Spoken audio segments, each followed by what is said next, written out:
Hi guys, and welcome to another Divi video. This is Jamie from System22 and webdesignandtechtips.com. Well, we got this great 3D carousel for you today. We're using a great new plugin called DiviFlash. I'll put the link below the video if anybody wants to check it out. But this is one of the modules you get with it, and it's pretty stunning.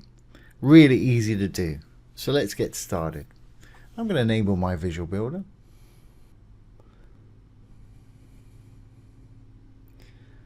And let's go down and delete this section. So I'm going to go down and just got a regular section there with a row in it. I'm going to go ahead and delete the row. Let's go ahead and delete the whole section.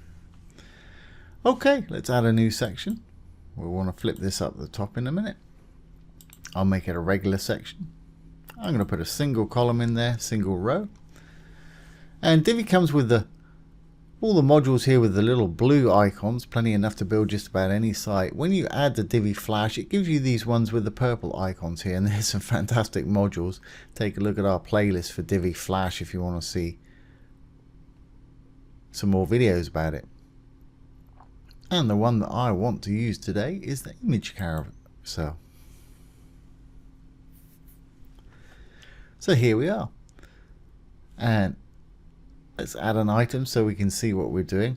By default, it's going to give you an option to show a maximum amount on a desktop, a tablet, and a mobile. Mobile is going to show one slide, which is fine. Tablet's going to show 3. Desktop's going to show 4 by default. I'm going to flip mine up to 5, I think. I find with an odd number, it just looks better having one in the middle there, but that's entirely up to you. And the type we're going to use today isn't just a regular carousel, we're going to use cover flow. So let's start adding some content to this. Let's add a new item and choose an image. And let's start with this image right here, I guess. Now you put image alt text in here.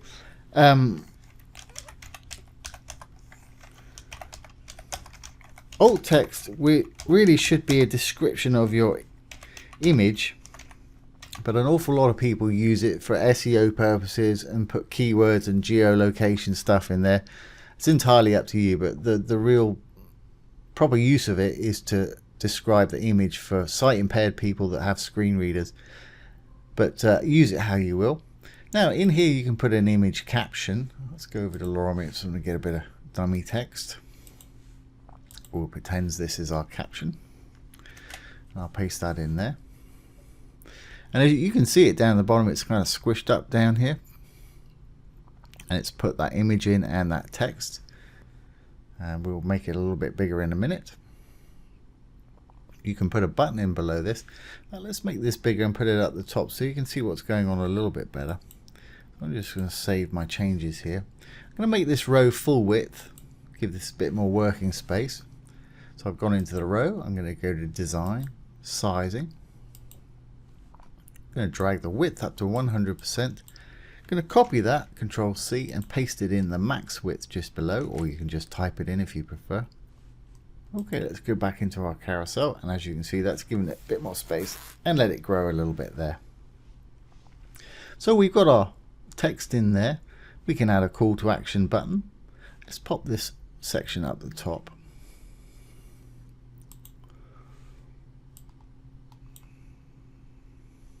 There we go. And we'll go in and we'll get our first one right. Then when we're happy with the way that we've got our first one here, we can go in and do the rest. So we'll go back into our first slide here. We put our caption in, our image alt text. We can add a button below. Whatever you want your button to say. And obviously the link down below, and each of these slides can have a unique link, which is great. If you're linking to your own site, obviously leave it in the same window. If you're linking to an external site, I recommend putting it open in a new tab. That way your site will stay open. I don't want this to have any other links really than the button. You can link the actual image to something else if you want here. I'm not going to use the background at the moment. So let's go to our design now. You can put an overlay in. I think I'll put mine in later on, actually, just as a hover effect for the content. If perhaps you've got writing in there and it doesn't look good, you can put an overlay, but it will be on all of your images. I don't want that at the moment. I just want it on hover sort of thing. Content vertical align, let's put it in the middle. There we go. As you can see, it's centered that now. You've got hover effects, and I'm just going to enable the content on hover, so when we're not hovering over it, I don't want to see the content. When you are, it'll pop in like that. Now here's the caption. I'm just going to make mine a regular paragraph tag, so it's regular p text. You can make it all kind of heading text if you prefer. The font, I'm going to leave it as the default font. Of course, I'm sure you know Divi has hundreds and hundreds of fonts, so you're never stuck for a font with Divi, but for expediency today, I'll just leave it on the default, and regular is fine. I want it to be center aligned, so let's center align it. There we go. Let's make it so we can see it. I'm going to make mine white, but bear in mind I will be adding a color overlay on hover, so we'll be able to read that a little bit better when we've done that. Text color's fine, text size fine, letter spacing, everything's fine there. The button, well, it's just a regular link at the moment. Let's make that a little more interesting. I want it to be in the middle. I'll give it a color. You can give it a gradient, or you can give it an image background if you want. I'm just going to simply use a color. And you can have a different color on hover if you wish. It's common to most Divi modules. If you hover over the dark writing of any of these, going to pop up some icons. If there's a little arrow there, that's going to enable you to set a hover state. The little arrow right there when your mouse is on it, we'll give it blue. And a non-hover state when your mouse is not on it, we'll leave that as purple. Okay, well, we've got it in there. Button font, I'm going to leave that again exactly the same. I'm going to make it white. Fine. And everything else I'm just going to leave there. We'll add some padding and make that button a bit bigger and perhaps push it down a little bit with spacing in a minute. Okay, let's roll on down. And here we've got custom spacing. So the content area is where our text resides. So the content area padding, let's give it 50 pixels all around.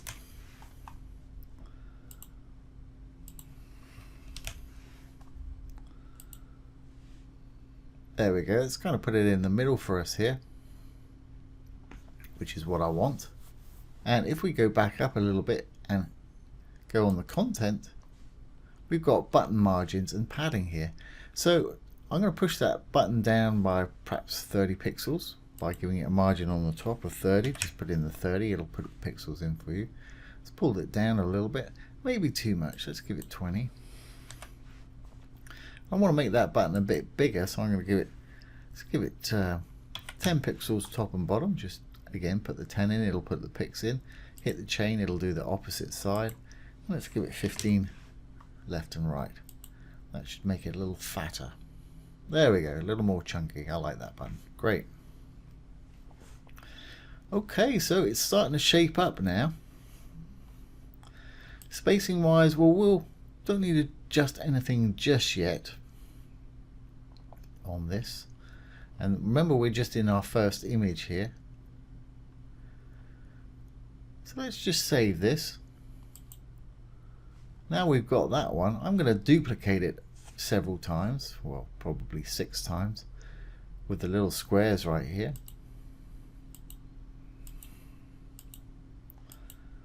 Obviously you put in however many you want. I'm going to go in. I'm going to change the background. Obviously I'm not going to change the content on these things because you're going to need to put in whatever content you want to put in.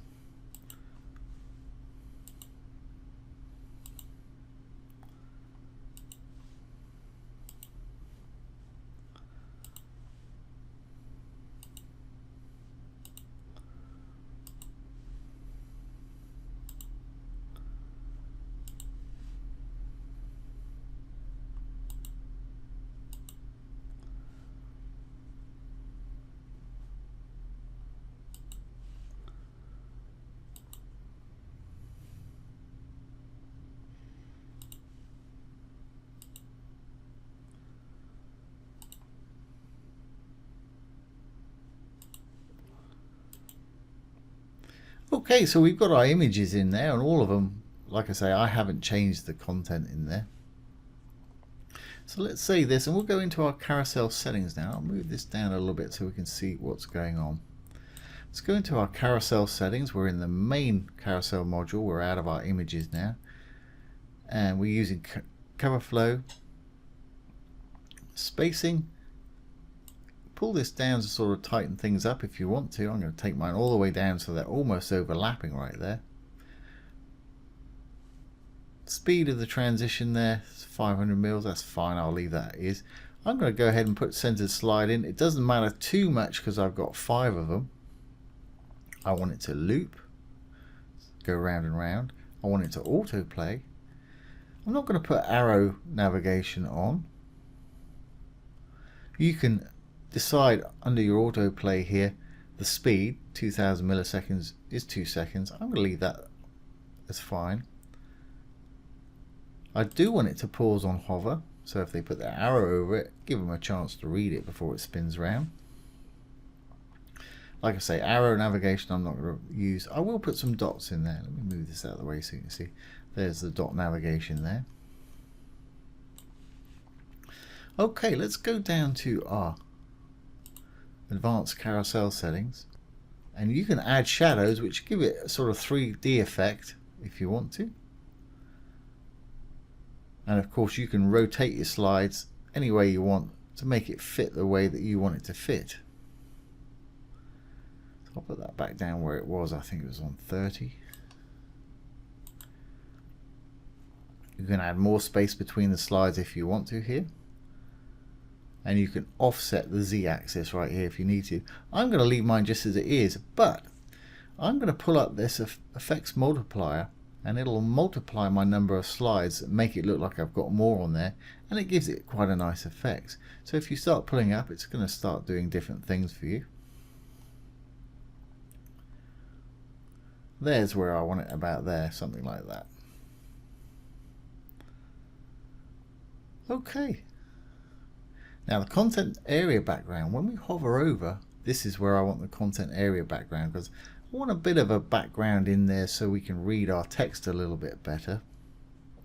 So I'm going to click on that. I'm going to make it black, but obviously I don't want it fully black like that. I want to see some of the image through there. If you click on it, it's going to give you the hex code right there.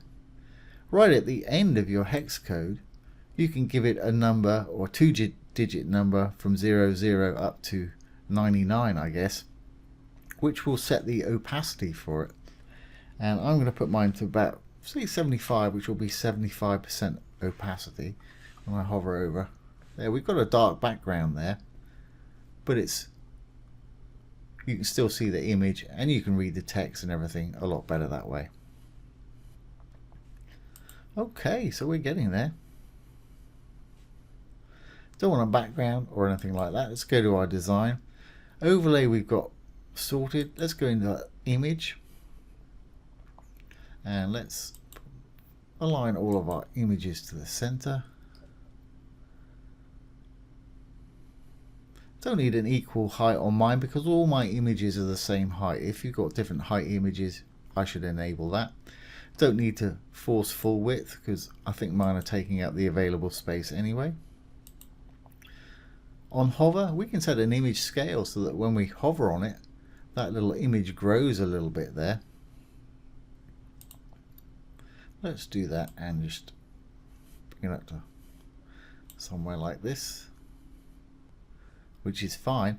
But you see it's spilling out of our content area. I don't really want it to do that. So we can set overflow to hidden like that, and it stays within. It's still zooming out, but it stays within the content there, which is what I prefer. We've already enabled content on hover in our actual images, so we don't need to enable it here. Here's the caption. I don't need to change anything there. I've already set that the way that I want it. Buttons, again, is the way that I want it. Here's the dots on the bottom there. Let's make the active one purple, and I'll make the regular dots white. You'll see it disappear into the white background here, and I'm going to change the background color for a bit of drama.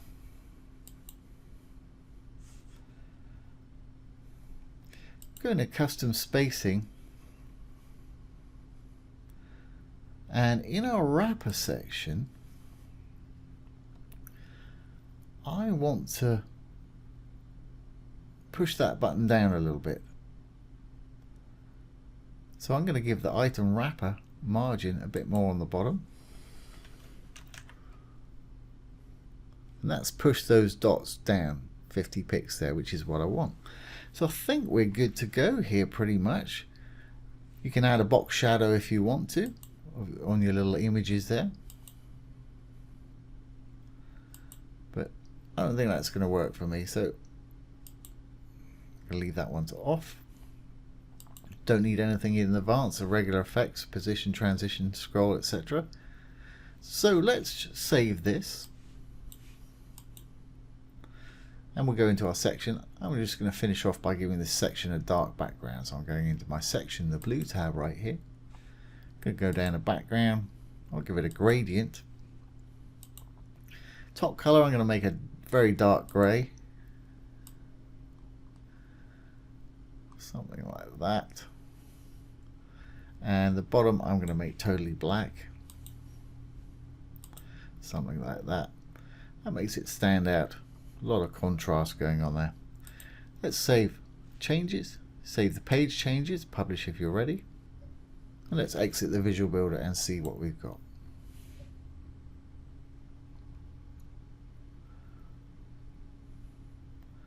And there we go. We've got our 3D flip carousel. When we hover over, we've got our writing and button right there. And I think I might like to take a bit of that shadow away from these images so we can see it better. So let's just do that quickly. Enable the Visual Builder. Now let's go back in here and just take the image shadow away. We're on the Content tab. Let's go down a little bit to Advanced Carousel Settings and Enable Slide Shadows. I'm going to take that off. You don't see much on this back end, but hopefully it should make them a lot brighter on the front end. Let's save our changes.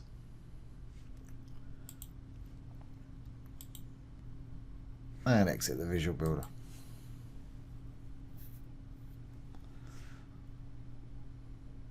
There we go.